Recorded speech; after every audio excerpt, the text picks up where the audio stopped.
Welcome students. तो आज हम पढ़ने वाले हैं मोशन के बारे में। यहाँ देखिए, मोशन क्या चीज़ है इसके बारे में समझते हैं। पहले अपन मोशन कैसे अपन बोल सकते हैं कि मानो किसी भी ऑब्जेक्ट को देखने के लिए अगर मेरी आंख मूव करती है तो इसका मतलब वो किसमें, मोशन में है। जैसे कि एग्जांपल देखते हैं कि मानो मैंने अर्थ को देखा, मैं अर्थ को कंटिन्यूस देख रहा हूँ, तो अर्थ को देखने के लिए मेरी आंख मूव नहीं कर रही, तो मैं क्या बोलूँगा, अर्थ किस पे, रेस्ट पे। अब मैंने सन को देखा, सन वहां से होगा, मैंने देखा सन ऐसे उगते उगते उगते उगते उगते उगते वहां पे सनसेट हो गया। इसका मतलब मेरी आईज मूव कर रही है। इसका मतलब क्या होगा कि सन किस पे हो गया, मोशन में हो गया। ठीक है, अर्थ किस पे हो गई, रेस्ट पे हो गई। अब मानो जैसे कि एग्जाम्पल एक और देखते हैं, मानो ये अर्थ, ठीक है, और ढंग से एग्जाम्पल लेते हैं, बकवास है। हाँ, ये वाला लेते हैं अपन, ट्रेन वाला। ये ट्रेन,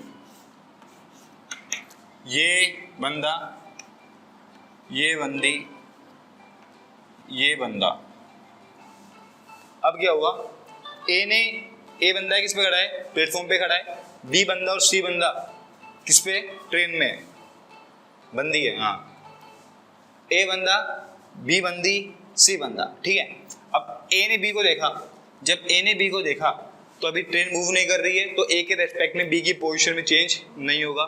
जब ए सी को देखेगा तो ए के रेस्पेक्ट में सी की पोजीशन में भी चेंज नहीं होगा। जब बी सी ए को देखेगा तो बी के रेस्पेक्ट में ए की पोजीशन में चेंज नहीं हो रहा। तो जब सी ए को देख रहा है तो सी के रेस्पेक्ट में भी ए की पोजीशन में चेंज नहीं हो रहा। तो तीनों आपस में किस पे, रेस्ट पे। ठीक है, अब मानो कि ये मूव कर गई, ठीक है, अभी ट्रेन है मूव कर गई, तो जब ए ने बी को देखा तो क्या ए के रेस्पेक्ट में बी की पोजीशन बदल जाएगी। तो ए क्या बोलेगा, बी किस पे, मोशन में। ऐसे ए के लिए सी भी किस में होगा, मोशन में होगा। अच्छा, जब बी ए को देखेगा तो क्या बी के रेस्पेक्ट में भी ए की पोजीशन बदलेगी, हाँ, पीछे गिर जाएगा नहीं। तो बी क्या बोलेगा, ए किस पे, मोशन में। एस सी क्या बोलेगा, ए किस पे, मोशन में। जब ट्रेन चलने के बाद बी सी को देखेगा तो क्या बी के रेस्पेक्ट में सी की पोजीशन बदलेगी, नहीं बदलेगी, क्योंकि दोनों किसमें बैठे, ट्रेन में बैठे। तो बी क्या बोलेगा, सी मोशन में नहीं है। मतलब ए के लिए तो सी मोशन में था, लेकिन बी के लिए सी मोशन में नहीं है। तो मोशन में है या नहीं है, ये मेन किस पे डिपेंड करता है, ऑब्जर्वर पे, कि कौन देख रहा है। ठीक है, जैसे मैंने पंखे को देखा तो मेरे रेस्पेक्ट में पंखे की पोजीशन क्या हो रही है, बार बार चेंज हो रही है, तो मैं क्या बोलूंगा, पंखा किस पे है, मोशन में। अब मानो पंखे के ऊपर एक मक्खी बैठी है, पंखे के ऊपर एक मक्खी बैठी है और मक्खी ये मान रही है कि पंखा मूव नहीं कर रहा। ठीक है, अब मक्खी नीचे देखेगी तो मक्खी को दिखेगा कि सारी दुनिया ऐसे ऐसे गोल गोल घूमे जा रही है, तो मक्खी क्या बोलेगी, पूरी दुनिया किस पे, मोशन में। क्योंकि मक्खी क्या हो गई, इस समय ऑब्जर्वर हो गया। ऑब्जर्वर हमेशा अपने आप को रेस्ट पे ही मानता है, ये कंडीशन है कि ऑब्जर्वर क्या मानेगा, अपने आप को रेस्ट में मानेगा, कभी मोशन में नहीं मानेगा। ठीक है ना। जब मक्खी ने देखा दुनिया को तो मक्खी अपने आप को मानेगी रेस्ट पे, मतलब पंखा किसे मानेगी, वो रेस्ट पे। तो दुनिया किस में हो जाएगी, मोशन में। तो मक्खी के लिए दुनिया मोशन में और दुनिया के लिए मक्खी मोशन में। तो मोशन है या नहीं है, इसे कौन डिसाइड करेगा, ऑब्जर्वर डिसाइड करेगा। ठीक है, समझ में आ गया मोशन। तो मोशन को अपन ऐसे डिफाइन कर सकते हैं, change in position with respect to observer, change in position with respect to observer. और टाइम भी बोल सकते हैं, कुछ लोग टाइम भी बोलते हैं, लेकिन टाइम क्या एक्यूरेट नहीं होता। यूनिवर्स में काफी चीज ऐसी जहाँ पे टाइम होता ही नहीं है। हाँ, नहीं होता टाइम, बहुत जगह ऐसी है। ठीक है ना। तो क्या है, ऑब्जर्वर लेकिन हर जगह होता है, जो भी उसको ऑब्जर्व कर रहा है, जो भी ऑब्जर्वर होगा वो। ठीक है ना। तो ये बात मोशन की हो गई। चलो मोशन की टाइप्स की बात कर रहे हैं। 9th क्लास में हम दो ही टाइप्स है, वैसे और भी टाइप्स होते हैं मोशन के। तो फिलहाल तो अपन 9th क्लास की बात करें तो 9th क्लास की टाइप्स की बात करेंगे। तो types of motion, types of motion. तो पहला टाइप जो होता है इसका, वो होता है यूनिफॉर्म मोशन। यूनिफॉर्म का मतलब हो गया एक फिक्स पैटर्न में। अगर कोई भी ऑब्जेक्ट एक फिक्स पैटर्न को फॉलो कर रहा है मोशन करते वक्त, तो उसका मोशन कैसा होगा, यूनिफॉर्म होगा। एग्जाम्पल समझो उसका, कि मानो मैं 1 सेकंड में 1 कदम चला, फिर अगले सेकंड में भी 1 कदम, अगले सेकंड में भी एक कदम, तो मैं इक्वल टाइम में इक्वल डिस्टेंस को कवर कर रहा हूं, तो मेरा जो पैटर्न है मोशन का वो कैसा हो गया, फिक्स हो गया। मतलब मैं इक्वल डिस्टेंस को इक्वल टाइम में ही कवर कर रहा हूं, ठीक है। तो मेरा मोशन कैसा हो गया, यूनिफॉर्म। तो जब इक्वल डिस्टेंस कवर हो, equal distance covered in equal time interval, तो मतलब इक्वल टाइम इंटरवल में जब इक्वल डिस्टेंस कवर होता है तो मोशन कैसा होता है, वो यूनिफॉर्म होता है। और समझते हैं इसका एग्जांपल अपन कि मानो एक पंखा है, ये पंखा 1 सेकंड में 10 राउंड काट लेता है, अगले में भी 10 राउंड ही काटेगा, उससे अगले में भी 10 राउंड काटेगा, उससे अगले में भी 10 राउंड काटेगा, तो हर एक फिक्स टाइम में वो इक्वल डिस्टेंस को कवर कर रहा है। इसका मतलब उसका मोशन कैसा हो गया, यूनिफॉर्म, ठीक है। अगली बात देखते हैं इसमें, सेकंड टाइप क्या है इसका, नॉन यूनिफॉर्म। अगर ऐसा ना हो तो उसे बोल देंगे नॉन यूनिफॉर्म।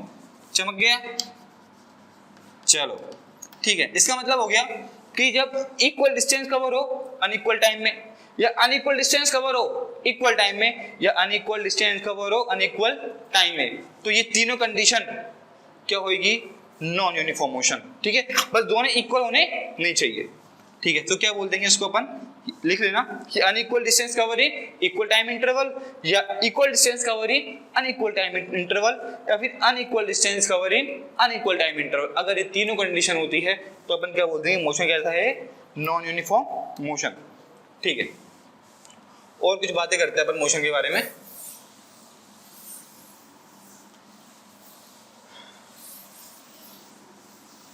ठीक है, अब ये अपन केवल एनसीईआरटी का पढ़ रहे हैं, यार डीप का नहीं पढ़ रहे, बाद में अपन डीप का भी पढ़ेंगे इसमें, ठीक है। तो फिलहाल अपन अब अगली बात कर रहे हैं क्वांटिटीज की, कि क्वांटिटीज क्या होती है। फिजिकल क्वांटिटीज की बात कर रहे हैं कि फिजिकल क्वांटिटीज क्या होती है। फिजिकल क्वांटिटीज वो क्वांटिटीज है जिनको अपन मेजर कर सकते हैं, जैसे कि मैं टेम्परेचर को मेजर कर सकता हूँ, मैं टाइम को मेजर कर सकता हूँ, मैं किसी वेट को मेजर कर सकता हूँ, मैं किसी डिस्टेंस को मेजर कर सकता हूँ। तो जितनी भी चीज़ों को अपन मेजर कर सकते हैं वो सब किस में आते हैं, फिजिकल क्वांटिटीज में, ठीक है। फिजिकल क्वांटिटीज दो तरह से हो सकती है, एक तो हो सकती है स्केलर क्वांटिटीज और एक हो सकती है वेक्टर क्वांटिटीज। एक कौन सी हो सकती है, स्केलर क्वांटिटीज, एक कौन सी हो सकती है, वेक्टर क्वांटिटीज। तो स्केलर क्वांटिटीज वो क्वांटिटीज हैं जिनके अंदर केवल और केवल दो चीज होती है, मैग्नीट्यूड और यूनिट। हाँ, दो चीज, कौन कौन सी, मैग्नीट्यूड और यूनिट, ठीक है। एग्जांपल देखो, मैंने कहा कि 5 आवर्स टाइम कितना हो रहा है, 5 आवर्स हो रहे हैं। तो 5 तो क्या हो गया उसका मैग्नीट्यूड, आवर्स क्या हो गई उसकी यूनिट, ठीक है। तो केवल दो चीज है, एक तो मैग्नीट्यूड है और एक यूनिट है। तो क्या बोलेंगे उसकी, वो क्या, तो उसको क्या बोलेंगे, टाइम कैसी क्वांटिटी हो गई, स्केलर क्वांटिटी, ठीक है। अब देखो वेट की वेक्टर क्वांटिटी क्या होती है, तीन चीज होगी इसके अंदर, मैग्नीट्यूड होगा, यूनिट होगी और डायरेक्शन भी होगी। जैसे कि वेट मानो मैंने बोला कि 5 न्यूटन, और कहाँ लगता है, टूवर्ड्स डाउनवर्ड। वेट हमेशा पता है अपन को नीचे लगता है, डायरेक्शन होती है वेट के पास कि मैं कहाँ लगूंगा, हमेशा नीचे लगूंगा, ठीक है। और 5 क्या हो गई उसका मैग्नीट्यूड, न्यूटन क्या हो गई उसकी यूनिट, और टूवर्ड्स डाउनवर्ड मतलब उसकी हो गई उसकी डायरेक्शन हो गई। तो इसके पास वेट के पास तीन चीज हो गई, मैग्नीट्यूड, यूनिट और डायरेक्शन। तो अगर तीनों चीज होगी तो क्या बोल देंगे, वेक्टर क्वांटिटीज। तो जो मेन डिफरेंस है वो डिफरेंस इसका है केवल और केवल डायरेक्शन का, कि वेक्टर के पास डायरेक्शन होती है और स्केलर के पास डायरेक्शन नहीं होती, ठीक है। अगर इसके पास डायरेक्शन नहीं है, इसलिए स्केलर क्वांटिटीज जो होती है इट कैन बी पॉजिटिव और जीरो, या तो ये पॉजिटिव होगी या जीरो होगी, और इनके पास डायरेक्शन होती है, इसलिए ये तीनों पॉसिबल है। इट कैन बी नेगेटिव भी हो सकती है, पॉजिटिव भी हो सकती है और जीरो भी हो सकती है। इसके और एग्जांपल समझते हैं अपन स्केलर क्वांटिटीज के, जैसे कि टाइम हो गया। एग्जांपल देखो, टाइम हो गया, टाइम के पास कोई डायरेक्शन नहीं होती। Mass, number of particles present in a body, कोई भी डायरेक्शन नहीं होती। टेम्परेचर, टेम्परेचर के पास भी कोई भी डायरेक्शन नहीं होती, ठीक है। स्पीड के पास कोई भी डायरेक्शन नहीं होती, इसकी बात करेंगे अपन थोड़ी देर बाद में, ठीक है।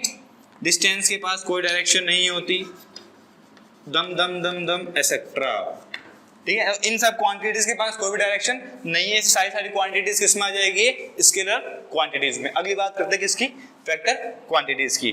तो इसके एग्जांपल की मैं बात करूं तो फोर्स कहीं भी लगेगा, एक फिक्स डायरेक्शन होगी, चाहे यहाँ लगे चाहे यहाँ लगे, जहां भी लगेगा उसके पास डायरेक्शन होगी।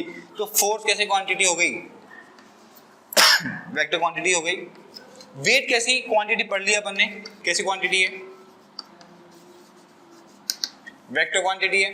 और सोचो और क्या क्या क्वांटिटी है जिन पर डायरेक्शन हो सकती है, सोचो।